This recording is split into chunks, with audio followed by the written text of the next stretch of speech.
Bismillahirrahmanirrahim. Ada pertanyaan dari brosur? Terjadi suatu pernikahan dan ijab kabul dari mempelai laki-laki tidak sholat.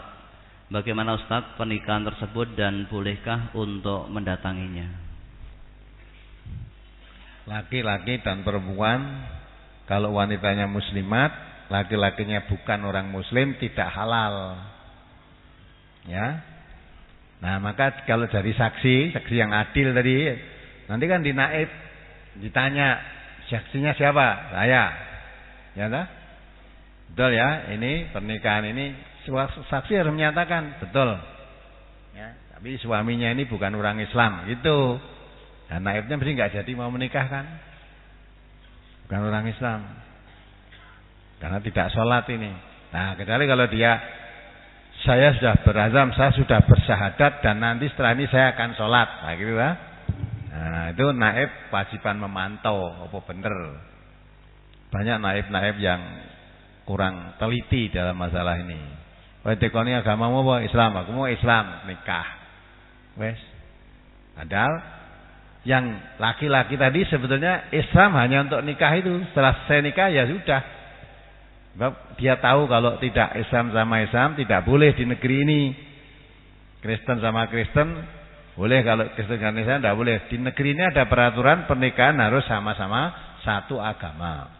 Yang tidak satu agama pemerintah tidak mau menikahkan, nanti dicatat di catatan sipil. Catatan sipil itu tidak pakai nikah, hanya dicatat bahwa mulai hari ini tanggal sekian si fulan jadi jodohnya fulanah, gitu lah.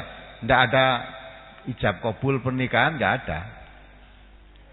Nah, itu maka di Indonesia ini kalau pernikahan lain agama, Departemen Agama tidak mau menjalankan. Nah, ini apa? Tidak ada jalan keluar, jalannya ke catatan sipil. Kalau catatan sipil tidak pakai nih nikah, dicatat toh. Nah, maka kalau tadi kena imam mesti ditanya. Nah, yang jadi saksi harus menerangkan ini calon suaminya ini bukan orang Islam, Pak Naib, ini tidak sholat, kayak gitu. Nah, nanti naibnya mesti tak gelem nikah ke. Apalagi? Bolehkah kita mendatangi waliman orang non-muslim? Waliman orang non-muslim. Nah, kalau non-muslim sama non-muslim boleh saja. Memang dia nikah dengan sesama agamanya, silahkan saja. Boleh. Undang tekanan ya nikah. Diundang boleh aja, tapi tidak wajib itu. Kalau sama muslim, waliman sama muslim wajib datang. Apalagi? Yang berkewajiban menyelenggarakan waliman itu dari pihak laki-laki atau dari pihak perempuan, Ustadz? Soalnya di Indonesia khususnya Jawa kebanyakan yang menyelenggarakan dari pihak perempuan. Ya, laki-laki boleh, perempuan boleh. Lah tadi Nabi tadi yang menyelenggarakan Nabi itu. Boleh, laki-laki boleh, perempuan boleh. Dua-duanya ya boleh. Ya. Misalnya tadi nikah laki-laki dengan istrinya orang Solo, laki-lakinya orang Semarang sana misalnya. Nah, di sini tetangga-tetangga sudah diundang rame-rame.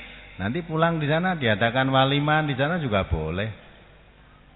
Waliman ini hakikatnya kan pengumuman, pemberitahuan kepada tetangga sekitar, menerangkan bahwa anak saya ini sekarang sudah punya istri, gitu loh. Jadi nanti kalau datang membawa perempuan itu bukan orang lain tapi itu istrinya. Jadi masyarakatnya tidak curiga wong itu istrinya. Jadi tujuan waliman tuh maka walaupun sekedar memukul kendang itu maksudnya rame-rame. Yang tadinya tidak mengerti biar mengerti gitu. Ojo meneng-menengan bae. Oh, tapi manten kok ora nek tanggane sing ngerti meneng-meneng wae itu enggak betul itu. Nah, nanti kalau tetangga saya tahu istri saya yang pertama dengar, oh apalagi malah nikah kok dedelian dengan istri yang pertama itu, kamu mau punya apa berani mempunyai istri dua kok dengan istrinya takut tuh gimana? Ya susah, kamu tersiksa nanti. Ya. Kalau begitu mesti kamu banyak bohong. Ya banyak bohong. Nanti misalnya pulang kerja agak telat mampir gore sing istri yang kedua tadi ditanya dari mana kamu? Wah, tadi ngelembur. Lembur, ternyata ngelembur dengan istri kedua. Nah itu jadi nanti kalau pas suatu saat mau pergi bersamaan, mau pergi kemana ya ngapusi deh. Jadi kalau kamu takut dengan istri, jangan coba-coba poligami. Kamu mesti banyak bohong. Sedang bohong itu pangkal kejahatan, kata Nabi ya. Iyyakum wal kadziba fa innal kadziba yahdi ilal fujur. Fa innal fujura yahdi ilan nar. Nah kita sebab dijauhi sifat bohong itu, karena bohong itu pangkal kejahatan. Jadi semua kejahatan itu awalnya dari kebohongan. Nah kejahatan itulah yang membawa kamu ke neraka. Maka kenapa kamu orang suami poligami takut dengan istri gitu kok? Tidak poligami kan mencetak kebohongan-kebohongan dirimu sendiri. Yang akhirnya membawa kepada kejahatan. Itu yang menyebabkan masuk neraka. Wong punya istri dua itu harus adil kok. Harus adil. Kalau takut itu mesti tidak bisa berbuat adil. Gimana kamu bisa berbuat adil? Wong ketahuan istrimu aja kamu takut. Nah adil itu menempatkan sesuatu pada tempat yang semestinya. Kalau memang punya istri dua ya katakan ini istri saya, jangan dianggap orang lain, ya dah, mau istrinya kok. Apalagi di brosur disebutkan ada hadis yang dhaif. Pertanyaannya apakah hadis yang dhaif itu bisa dijadikan sebagai dasar hukum, Ustaz? Hadis yang dhaif itu tidak bisa dijadikan dasar hukum. Hadis yang dhaif itu bisa dipakai hanya untuk menguatkan, penguat saja, satu untuk penguat. Walaupun hadisnya itu dhaif, kalau ada hadis sahih yang sama, isinya sama, maksudnya sama, nah hadis dhaif tadi sebagai penguat saja. Yang kedua, hadis dhaif itu bisa dipakai sebagai pembatas.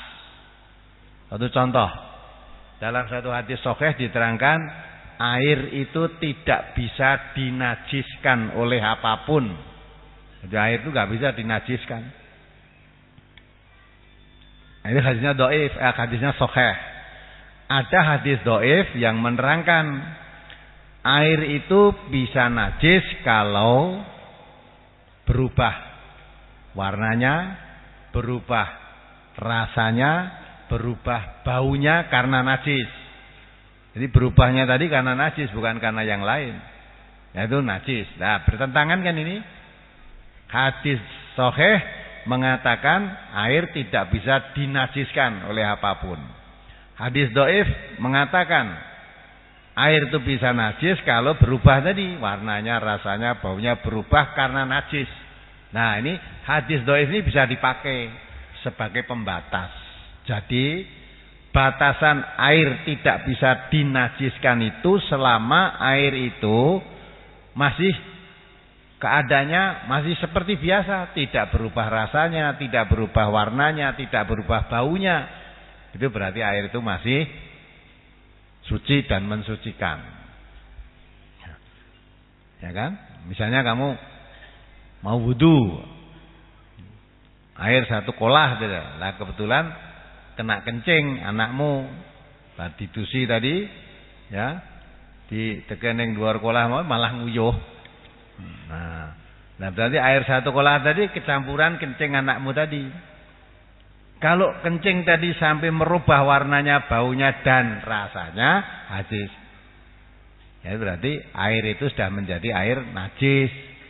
Tapi walaupun kena kencing tadi, tidak merubah warnanya, tidak merubah baunya, tidak merubah rasanya, itu tidak najis, bisa dipakai.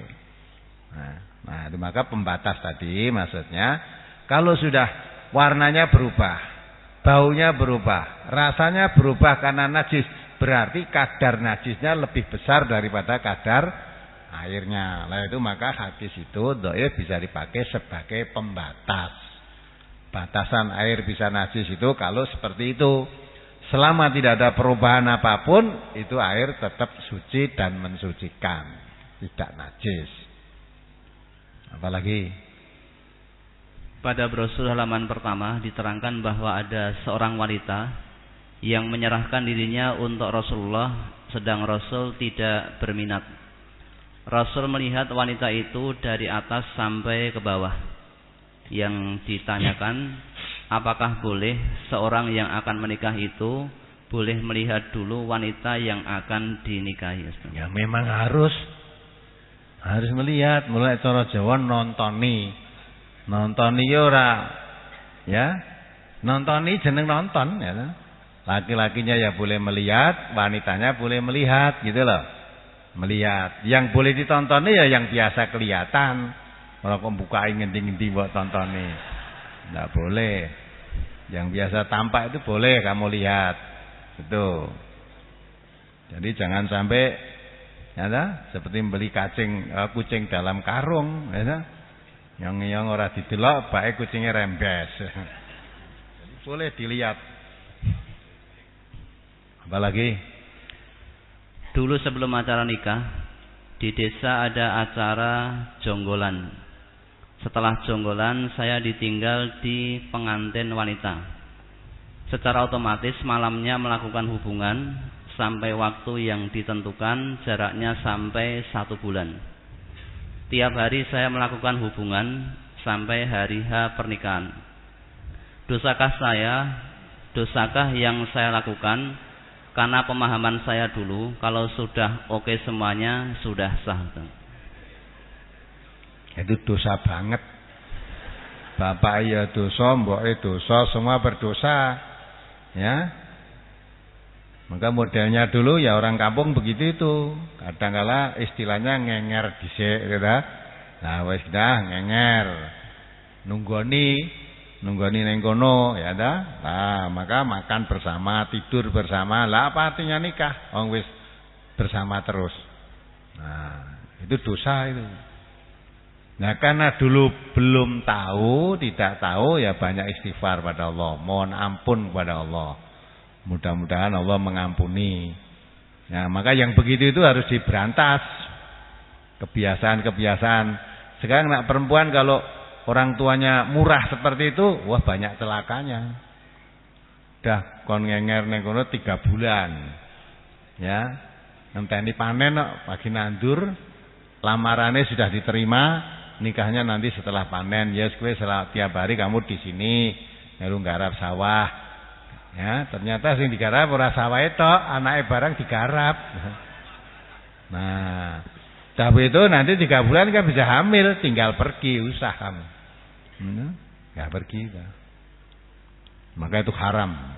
Jadi sebelum terjadi akad nikah, hukumnya masih seperti orang lain. Walaupun dah jelas lamarannya diterima, tapi belum nikah, itu masih seperti orang lain.